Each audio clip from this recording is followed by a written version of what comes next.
Faizga faiz kirdi. Bugun faiz mahallasiga borib qolsangiz, amalga oshirilayotgan keng qamrovli obodonlashtirish ishlarining ustidan chiqasiz.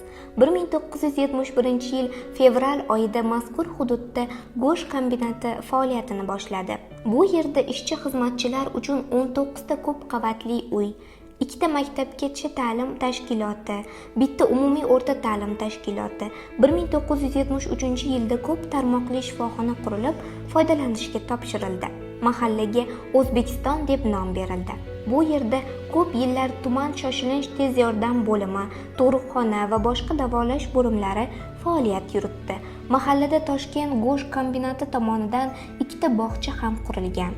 2010-yilda mahalla nomi o'zgartirilgandan keyin bu yerda 5 ta ko'p qavatli uy va 25 ta yakka tartibdagi uy-joy va 17 oilaviy shifokorlik punkti qurilib, foydalanishga topshirildi. Bu yil esa mahalla faollari ishlarini samarali tashkil etish uchun yangi mahalla binosi qurib berildi.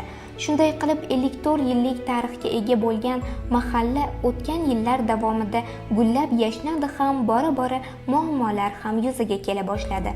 Ayrim ko'p qavatli uylarning orqa oldi tomonlaridagi obodlik ko'zni quvontirsa, ayrim uylarning ahvoliga qarab bo'lmaydigan holat yuzaga keldi. Bu esa tuman hokimligini bee'tibor qoldirmadi.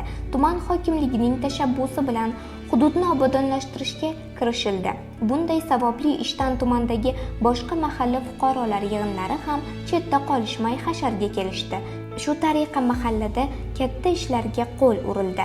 Mahalla ichki yo'llari va piyodalar yo'laklari tartibga keltirilib, hududni tozalash, yashil maydonlarni kengaytirish, manzarali daraxt va ko'chatlar ekish ishlari avj oldi.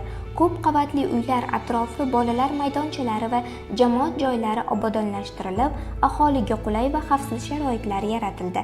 Shuningdek, ko'p qavatli uylarning kirish yo'laklari devorlari ta'mirdan chiqarilib, zamonaviy talablarga mos ravishda bo'yalmoqda. Ko'cha yoqalari va turar joylar atrofida yashil hududlarni barpo etish maqsadida kichik maydonchalarga beton bordyutlar o'rnatilmoqda.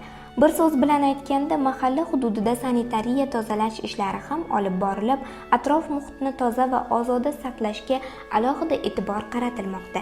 Ko'chalarga yangi lotoklarning o'rnatilishi natijasida hudud yanada tartibli va ozoda ko'rinish kasb etmoqda.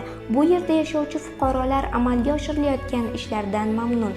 Yaratilayotgan sharoitlar esa kelgusida bu yerda yashayotgan 4330 nafar aholining o'z turar joylarini hamisha toza saqlashi va obod qilishiga turtki bo'lsa ajab emas.